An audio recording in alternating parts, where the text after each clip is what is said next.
Hello and welcome to all. My name is Shanu Jaswal and you are watching your channel Study for All. Study for All में आपका बहुत बहुत स्वागत है। तो शुरू से एंड तक वीडियो देखिएगा, बहुत ही वैल्यूएबल वीडियो है आपके लिए। और प्लीज़ और इसका आप रिप्लाई ज़रूर दीजिएगा, पढ़ते रहेगा। डेली जी के क्विज खेलता हूँ। So below the comment section box आपको बताना है। हाल ही में किसने सहकार मित्र स्कीम लॉन्च किया? तो सहकार मित्र स्कीम जो लॉन्च किया नरेंद्र सिंह तोमर जी ने लॉन्च किया है। कैबिनेट मिनिस्टर हैं, केंद्रीय मंत्री हैं। तो बताना ये किस मंत्रालय से संबंध रखते हैं। ठीक, उद्देश्य क्या है? पेड इंटर्नशिप कराना, मतलब इंटर्नशिप पेड मेथड से कराना। ठीक, अच्छा इसको प्रमोट कौन कर रहा है सहकार मित्र को? तो कोई ना कोई संस्था चाहिए ना प्रमोट करने के लिए। ठीक, तो एनसीडीसी संस्था कर रही है इसको promote. N for national cooperative development corporation, यानी NCDC national cooperative development corporation. ठीक, इसको प्रमोट कर रही है सहकार मित्र स्कीम को। नेक्स्ट क्वेश्चन की बात की जाए, पहली बार विश्व में डबल स्टैक कंटेनर ट्रेन को सफलतापूर्वक चलाया गया। आपको ये बताना है कि किस मिनिस्ट्री से संबंध रखते हैं नरेंद्र सिंह तोमर जी। तो पहली बार विश्व में डबल स्टैक कंटेनर ट्रेन को सफलतापूर्वक सक्सेसफुली रन कराया गया। ये किसने किया? तो हमारा इंडियन रेलवे। अब आपको बताना है इंडियन रेलवे में वर्तमान में कितने जोन है। पहले कुछ थे, अब कुछ समय पहले ये चेंज हुआ, एक रेलवे जोन और बना है। तो लास्ट रेलवे जोन का आपको नाम बताना है। तो पश्चिमी रेलवे, ये जो चला है पश्चिमी रेलवे जोन ने इसको इस्टेब्लिश किया है। किसको इस्टेब्लिश किया है? डबल स्टैक कंटेनर ट्रेन को सफलतापूर्वक यानी सक्सेसफुली रन कराया है। ठीक, तो आपको बताना है below the comment section box कि वर्तमान में किस नंबर का मतलब कितने रेलवे मंडल है, मंडल को जोन बोलते हैं, और लास्ट मंडल का नाम क्या है नहीं, और उसका हेडक्वार्टर कहाँ पर स्थित है। नेक्स्ट क्वेश्चन की बात की जाए, भारत का पहला कंस्ट्रक्शन ऑर्गेनाइजेशन। ठीक, जो कंस्ट्रक्शन मतलब जो बिल्ड करती है, सड़क का निर्माण करती है, कोई भी चीज़, ठीक, इंडस्ट्री बिल्ड करती है। तो भारत का पहला कंस्ट्रक्शन ऑर्गेनाइजेशन जो पूरी तरह डिजिटलाइज्ड किया गया है, पूरी तरह डिजिटल बना दिया गया है, डिजिटलाइज्ड कर दिया गया है, पहला कंस्ट्रक्शन ऑर्गेनाइजेशन। तो करना भी चाहिए, बहुत ही तेज़ी से काम हो रहा है। बॉर्डर एरियाज़ में देख ही रहोगे, इसीलिए चीन नेपाल बहुत चिढ़ा हुआ है, हम सबसे डिस्प्यूट कर रहा है। ठीक, पाकिस्तान भी। तो किसको डिजिटलाइज किया गया है? तो NHAI का फुल फॉर्म क्या होता है? The N for National Highway Authority of India. The National Highway Authority of India ने इसे पूरा डिजिटलाइज, इस संस्था को NHAI को क्या कर दिया गया भैया? पूरी तरह से NHAI को डिजिटलाइज कर दिया गया है। तो यही एक कंस्ट्रक्शन ऑर्गेनाइजेशन है NHAI। तो आपको बताना है कि NHAI का स्थापना कब हुआ और इसका मुख्यालय कहाँ पर है, यानी हेडक्वार्टर कहाँ पे है। नेक्स्ट क्वेश्चन की बात की जाए, हाल ही में कौन सा राज्य वीट प्रोक्योरमेंट में टॉप पर रहा? ठीक, वीट प्रोक्योरमेंट मतलब वीट में अच्छे से अच्छा स्पीसीज रहे, अच्छी प्रजाति रहे। वीट का बॉटनिकल नेम क्या होता है? वनस्पतिक नाम ट्रिटिकम एस्टिवम होता है। क्या होता है? Triticum aestivum. ठीक, तो वीट प्रोक्योरमेंट में टॉप पर रहा। तो बहुत ही बड़ा उलटफेर हुआ। पंजाब हमेशा रहता था, जानते हैं, पंजाब वीट के लिए, चंडीगढ़ हरियाणा वीट के लिए ज़्यादा फेमस है, बट पंजाब को पीछे छोड़कर मध्य प्रदेश आ गया। ठीक, तो वीट प्रोक्योरमेंट में सबसे टॉप पर कौन रहा? तो मध्य प्रदेश रहा। और किसको छोड़ा पीछे? तो पंजाब को छोड़कर टॉप पर आया मध्य प्रदेश। नेक्स्ट क्वेश्चन की बात कीजिए, हाल ही में केरल के लिए किस स्टार्टअप ने automobile mask disposal machine lot बनाया? लॉट उसका नाम है। क्या? ऑटोमोबाइल मास्क डिस्पोजल, मतलब नाम से लग रहा है मास्क को डिस्पोज किया जाएगा, यानी उसमें जितने कीटाणु रहेंगे उसको कीटाणु रहित बनाया जाएगा, बिना कीटाणु के, जर्म या वायरस या बैक्टीरिया फ्री बनाया जाएगा। तो किस स्टार्टअप ने ऑटोमोबाइल मास्क डिस्पोजल मशीन, इसका नाम क्या रखा गया? लॉट बनाया। ठीक, तो एक संस्था थी बिन 19 और अल्ट्रावायलेट स्पॉट, इस मशीन का क्या नाम रखा गया? बिन 19 दो मशीन है, एक का नाम है बिन 19 और अल्ट्रावायलेट स्पॉट। तो अल्ट्रावायलेट जानते हैं कि ये जम्स को, बैक्टीरियाज को, वायरस को किल करता है।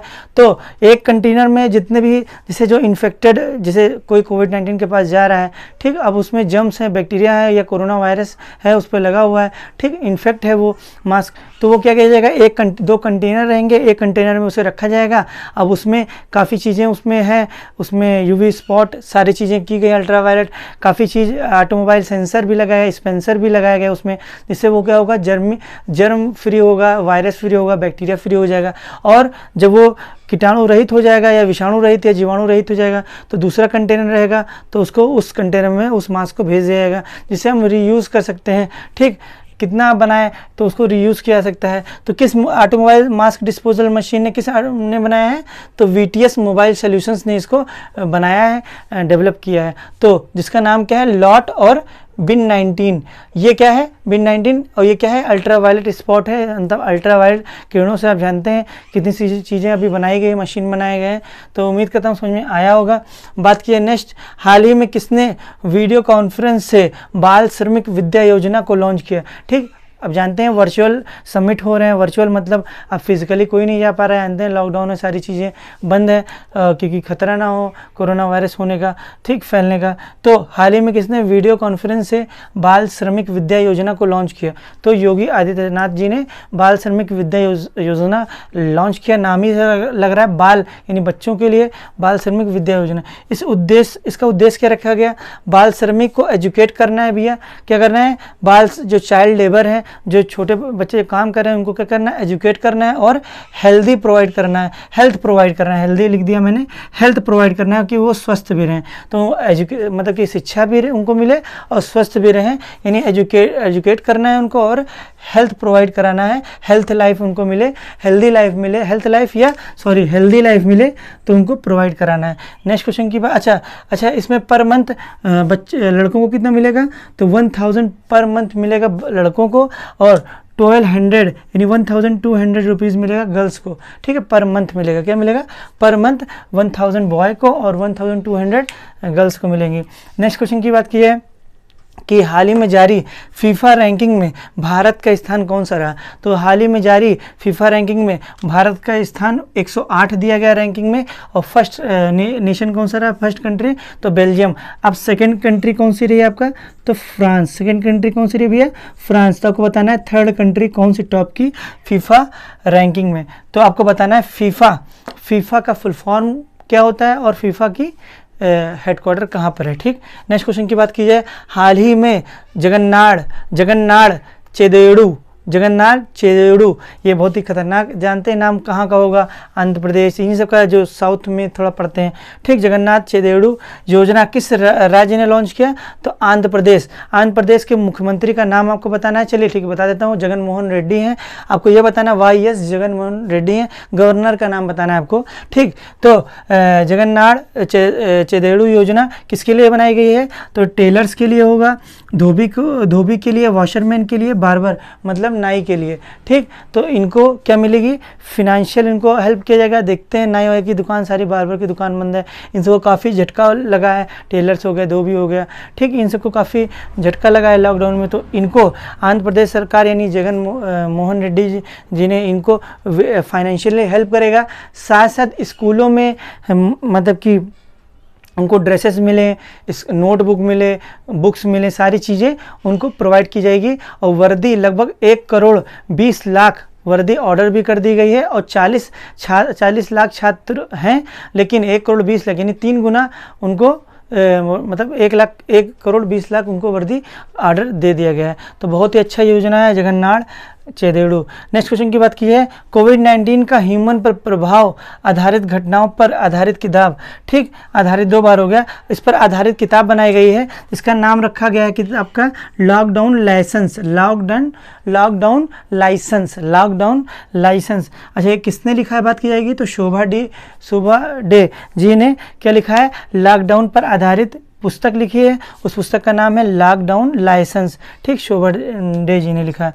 नेक्स्ट क्वेश्चन की बात की जाए, one of the most important question, Kathy Sullivan जिन्होंने मतलब अपने बहादुरी का लोहा मनवाया है, ये प्रशांत महासागर के सबसे गहरे बिंदु, तो आप जानते होंगे प्रशांत महासागर का सबसे गहरा बिंदु कौन है?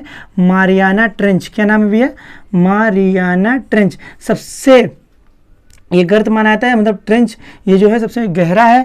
तो कैथी सुलिवन प्रशांत महासागर के सबसे गहरे बिंदु जिसका नाम है मारियाना ट्रेंच पर पहुंचने वाली पहली महिला बन गई। क्या है भैया? पहली महिला बन गई। अब देखिए, अगर इस पर देखिए, अगर बात की है प्रशांत महासागर में सबसे गहरे बिंदु का नाम क्या है, मारियाना ट्रेंच पर सबसे लोवेस्ट पॉइंट है पैसिफिक ओशन यानी प्रशांत महासागर का, तो वहाँ तक पहुँची हैं। क्या नाम है इनका, कैथी सुलिवन। और ये काम करने वाली पाँचवीं पूरे अगर जेंट्स और मतलब मेल फीमेल में बात की है तो पाँचवीं ओवरऑल में पाँचवीं ऐसी महिला ये बनी है। महिलाओं में बात की जाएगी तो पहली महिला है और ओवरऑल बात की जाएगी तो 4 मेल जा चुके हैं पुरुष, तो 5वीं ये इनको सौभाग्य मिला कि ये कहाँ तक पहुँची, प्रशांत महासागर जो कि इतना गहरा ठीक विशालकाय महासागर है, ये सबसे इसके गहरे बिंदु तक गई। इसका नाम क्या है, मारियाना ट्रेंच। और पहली ऐसी प्रसिद्ध अंतरिक्ष यात्री और समुद्री वैज्ञानिक भी हैं। सोच लिए, कैथी सुलिवन जो हैं समुद्री वैज्ञानिक भी हैं, प्लस ये प्रसिद्ध अंतरिक्ष यात्री यानी स्पेस में भी ये ट्रेवल कर चुकी हैं। तो ये अगर पहली विश्व की ये बनी, पहली ऐसी विश्व की पहली कौन सी महिला है जो प्रसिद्ध अंतरिक्ष यात्री और प्रसिद्ध और समुद्र वैज्ञानिक होते हुए भी ये प्रशांत महासागर के सबसे गहरे बिंदु यानी मारियाना ट्रेंच तक पहुंची। तो this is the end of the video. उम्मीद करता हूँ बहुत अच्छा मिला होगा, आपको जानकारी मिली होगी। सो स्क्रीनशॉट ले लीजिएगा, मैं हट जा रहा हूँ। ठीक, आपने ले लिया होगा स्क्रीनशॉट। तो thank you for watching, keep it up. खूब पढ़ें, खूब देखें, इसको पढ़िए और हंसते रहिए।